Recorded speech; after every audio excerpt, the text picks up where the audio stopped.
everybody and welcome to this week's Tune In Tuesday. So this is the second video in our PlanetCare collaborative series exploring microfiber pollution. And for this week's video is our opportunity to ask the expert. I'm going to be asking some of the questions that I have about microfiber pollution and some of yours that you commented in the comments section of last week's video. And we have some fantastic experts for you to answer these questions, including the founder and CEO of PlanetCare, Moitza, and their co-founder and chief scientist, Andre. Now, I'm about to jump on a call with them, so let's see what they have to say. Hello, good morning. But Emily, I can show you something that you probably don't have, and I'm not sure if you're going to see it. It's snowing here. Oh, no, we don't have that. It's very grey and dark. Snowing, look. Oh, we had frost yesterday. I would love it to be snowing. Oh. Well, thank you so much for joining me this morning and having a chat. I'm really excited for this opportunity. As I said in last week's Tune In Tuesday, my knowledge of microfiber pollution is pretty much nil. So the opportunity to talk to two of the best experts in this field is just phenomenal. So I'm really excited for the opportunity and thank you again. So first of all, I'd like to start by talking about PlanetCare as an organisation. And I'll come to you first, Moitza, because you are the founder and CEO of PlanetCare. Why did you decide to leave your job as a corporate lawyer to follow this path and a passion and found PlanetCare? Why? I mean, that was a sheer coincidence. There was a touring exhibition in Ljubljana about plastic, particularly microplastics polluting the oceans. And I took my kids, and it was actually the first time I realized that by washing our clothes, I was like 36 at the time, and I had no idea till that time that we are polluting the oceans with simply doing our laundry. And it was, it just seemed so ridiculous. It seems like it was just so ridiculous. And when I learned that it was actually 35% of all the microplastics found in our oceans actually coming from washing our clothes, I thought to myself, okay, we have to do something about this, because it's a washing machine. It's a fairly simple machine. It's not a space shuttle. I'm sure we can filter this thing out. And, I found Andre, and he'll tell his own story, but, he was also thinking about filtering this stuff out. It's not as simple and straightforward, but I was sure it could be done. And what I was also sure about is that the regulators needed to do something about it. Just the whole concept of doing our laundry should change, and it should come from the regulators, because the market itself is clearly not going to regulate that. So I set myself on a mission to change things. To I always say that our cars have catalytic converters that they don't need to function. They needed to just make their impact on environment less prominent. And in the same way, we should put filters in our washing machines to make them as environmentally neutral as possible. And I think that's the only way to go, because with microplastics, as you know, microfibers, there's no way of ever getting them back. When they're in the oceans, they're there to stay. There's no way we're going to clean that mess after we have, let it leave our drain pipe. So the only way to do it is actually to stop it from going there in the first place. It's so inspiring as well. I think it just shows what sheer determination and passion can achieve. You, like me, like other campaigners and environmentalists, you saw an issue and you wanted to do something to change it and solve it. And you've done exactly that. And I think it's really inspiring to all of the people watching this that one person or a team of people can choose something and can do something about it. So it's really empowering. Thank you. So let's talk about the actual problem of microfiber pollution now. And Andrea, I'll come to you now, please, because your background is in academia. You've spent 2 decades studying environmental issues. So what is microfiber pollution, and why is it important that this problem needs to be addressed? it should be addressed because of two issues, really. Plastics have nothing to do in the environment, really. They're artificial materials that don't go away. They do not degrade. They do not biodegrade. So we have no reasonable expectation of the plastic going away in a short time. And I think you have a lot of experience with that. Let's say with finding wrappers. I think you found a wrapper that was 21 years old. And I think something similar could be done, let's say, with all the other types of plastics. And the second point is microplastics really are an issue because we don't really see them. And once we start looking for them, we really find them everywhere. And fibers are a really big part of this. And the fibers are of the sizes that can easily be ingested by a lot of organisms.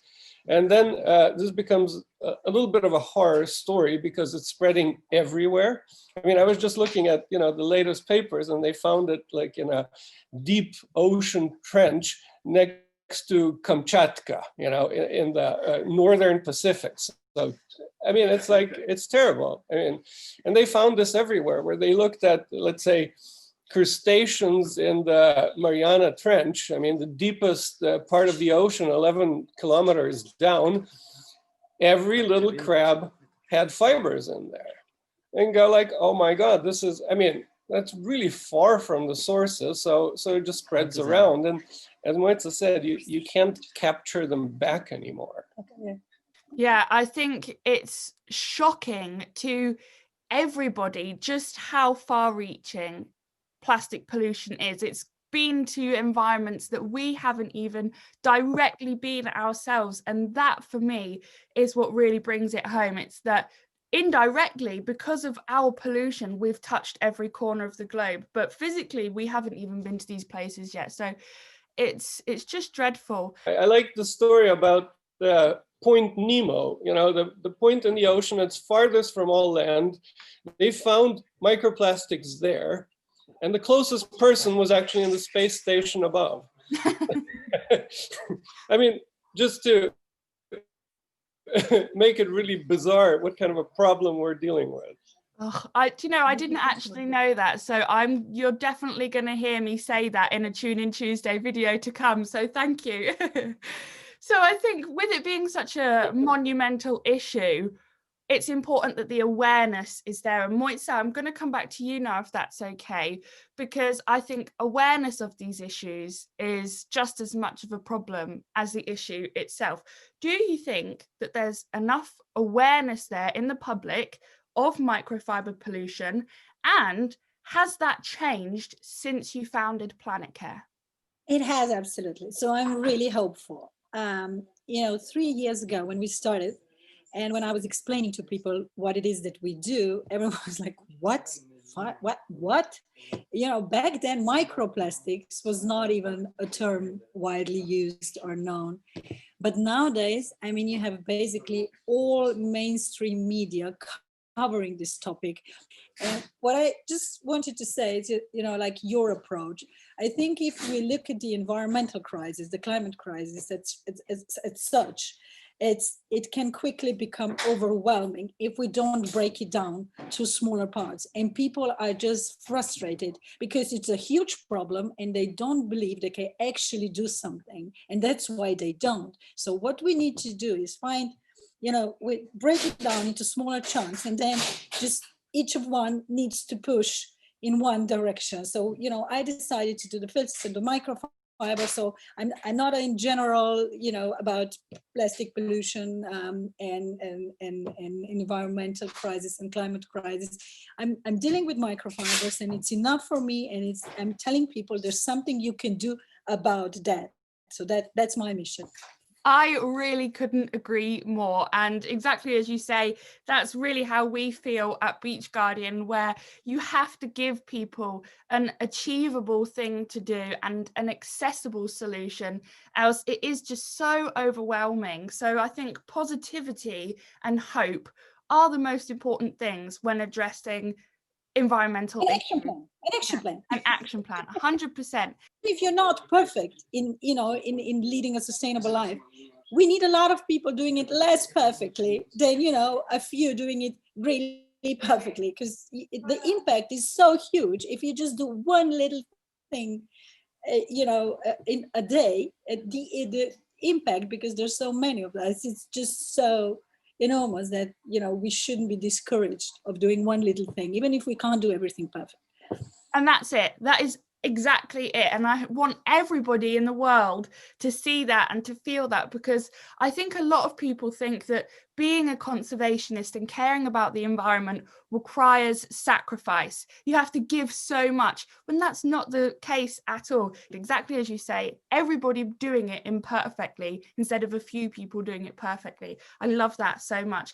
And it's a perfect segue into my next question for Andre, all about solutions, because I think solutions is critical, obviously, when you've got big problems like this. So you switched from studying to solving. Why do you think providing the solutions to issues such as this is so important? Why shouldn't we just research it for the rest of our lives and not come up with solutions? What is it about solutions and solutions-based approaches that is so critical and important to you? So it's I think a logical human approach to try to do something about this, so you don't have this sad story in front of you, because and you also understand that you actually understand it, and therefore it's kind of your role and mission possibly to do something about it. And it's true, you know, research is very important and absolutely necessary, but there has to be a link that this knowledge is then used to provide a solution, really. And it, you know, it hit me when I was working with two students, and we're, you know, just looking at emissions of fibers, and we're filtering the fibers out. And I was looking at that and wondering, it's like, well, okay, it's coming out all the time, obviously. And I could understand that nicely.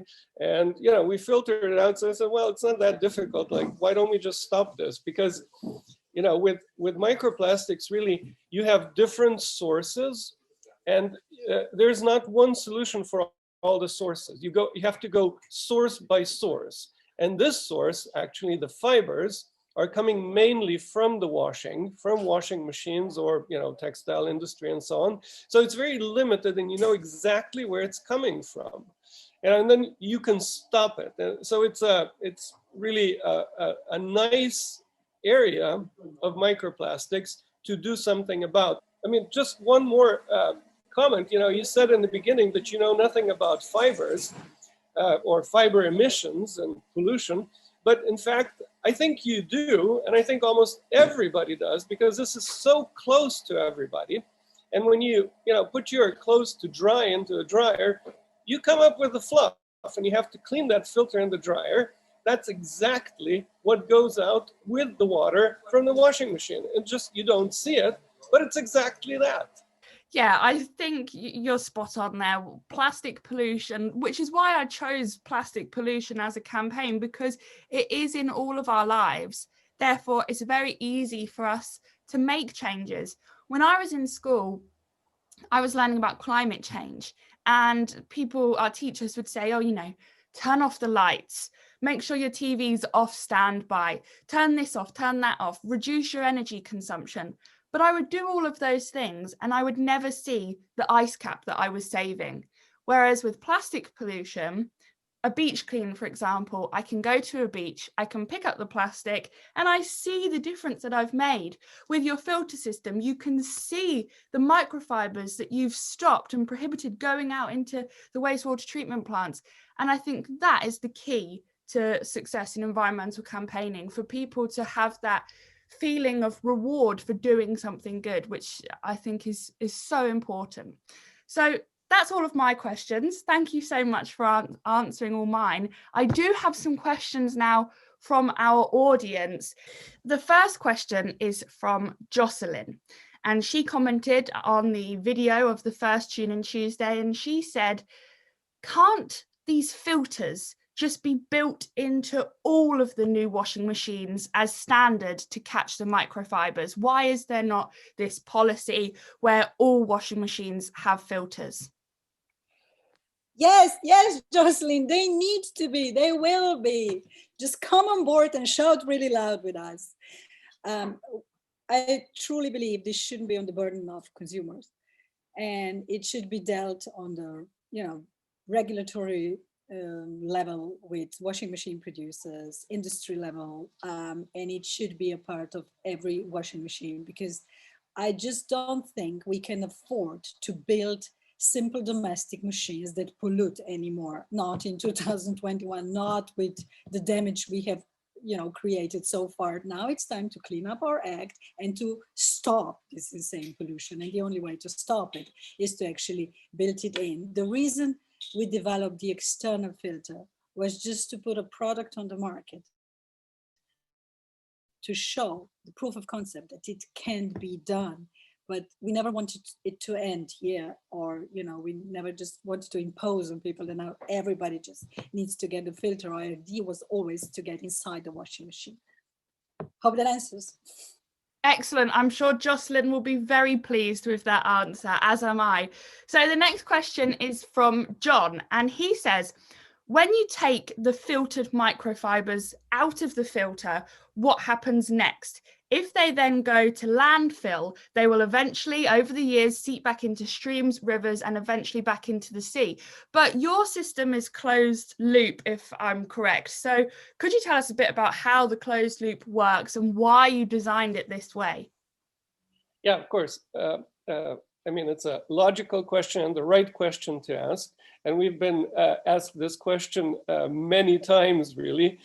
So it was very clear that our solution actually has to be sustainable all over, not just preventing pollution, but actually to have all the other aspects done. And I fully understand that, since, I mean, I've been working in the sort of sustainability of plastics and so on. So one of the points is that, the cartridge that we use is sent back to us. And this is a big piece of plastic, really, or several pieces of plastic.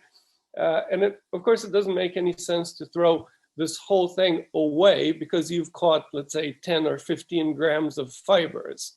So we've decided early on to collect these back. So we ask our users to send them back to us.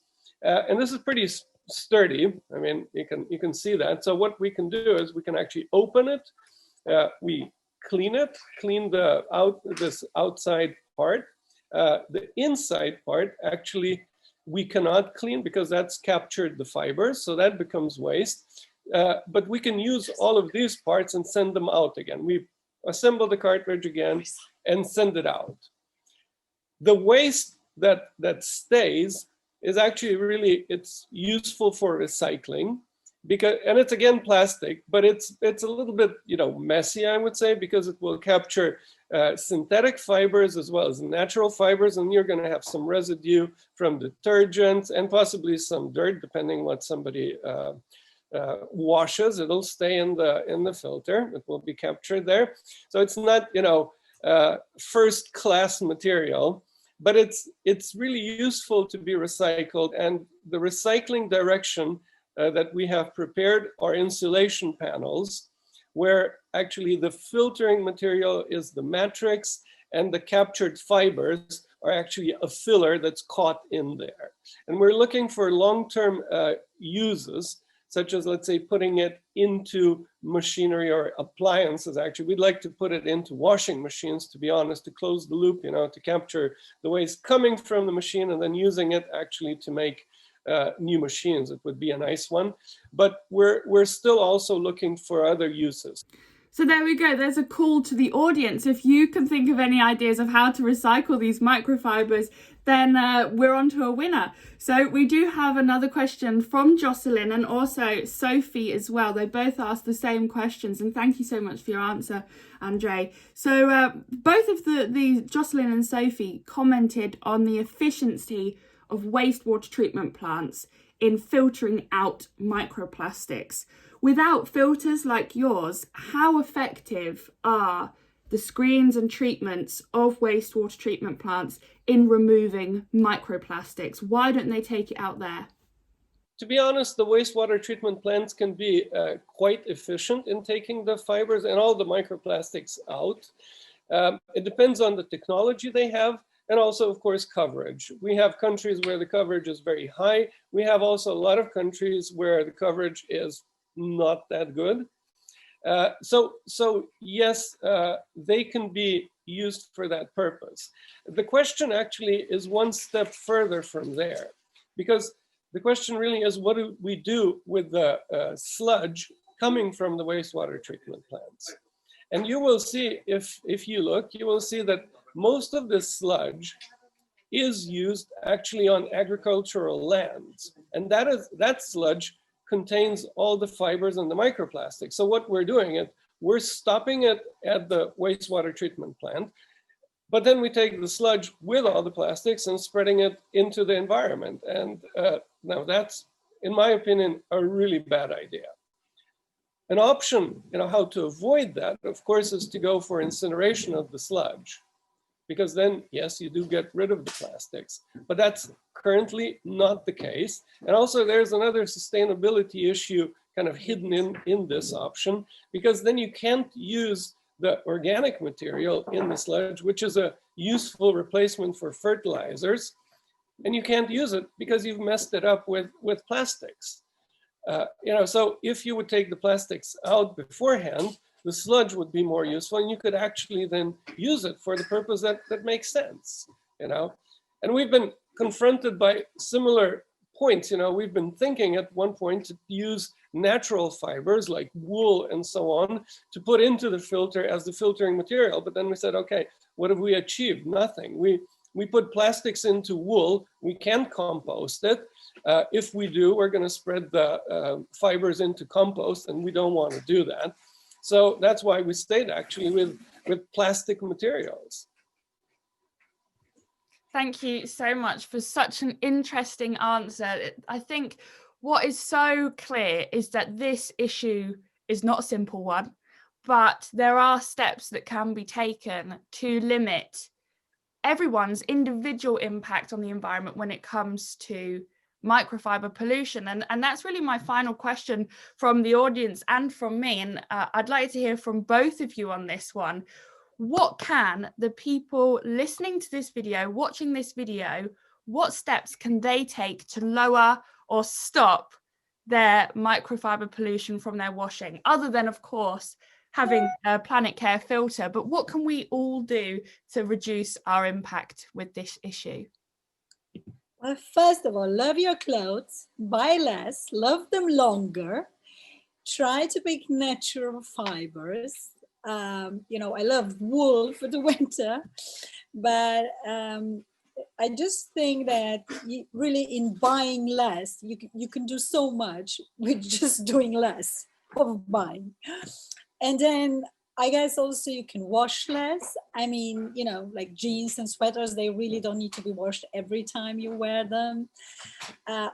Also wash at lower temperatures, because higher temperatures and longer cycles tend to cause more breakage. So, shorter cycles, lower temperature, liquid detergent causes less friction. I guess that would be it. And you can do so much. Fill up your washing machine, because the more you fill it up, to whatever's allowed to, but the less friction there is. So I guess that would be what everyone can do, and not getting the filter. Because the answer I got from washing machine producers 3 years ago was, nobody cares. Nobody cares about that. It's not mainstream. You just have a few fanatics, maybe 3 or 4 around the world, who care about the issue, but we're not going to do anything about our systems just because of the 3 or 4 fanatics. And I was like, no, a lot of people care. So what our community really helped show was that a lot of people care, and people want to have these things into washing machines. We're not all, what did our Prime Minister say? We're all tree-hugging, mung bean eating hippies, I think it was. Yeah, exactly. We're very normal people leading a very normal life, having kids, which is not sustainable. I have 3. Andrea has 3. But one thing that people can also do when they take the fibers from their dryers, don't flush them down. Oh yes, Don't throw them in the toilet and flush them. I mean, a lot of people do that. a lot of people Just do that. don't do it. No, they don't do that. Yes, they do. Oh. You don't think about it. It's fine. A lot Not of everybody I knows mean, everything, but you know. You wouldn't even believe this, but a lot of people buy Guppy Friend, you know, the bag, and then they wash it under the sink. They really do. So, you know, it seems so obvious, but sometimes the obvious thing is, yeah, so don't do that. Whatever, you know, not the sink, not the toilet, just be. It all comes back to awareness, right? And that's what's so fantastic about this opportunity is I have learned so much today. I have been absolutely just hanging on to every word that's come out of your mouth. It's so interesting. And I hope that everybody watching, you know, this is such a unique opportunity for our followers, because I could never talk about microfiber pollution the way you guys just have. And it's so important to bring in new people to the discussion on our page. So thank you so much for this opportunity. That is all of the questions from me and the audience. And I thank you so much for all of your answers. Did you want to give us a sneak preview of the lab? Are we allowed to do that?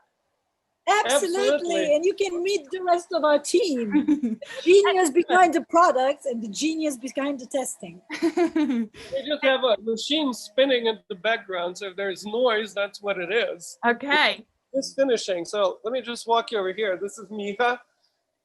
Hi. He's working on the test station, which is here.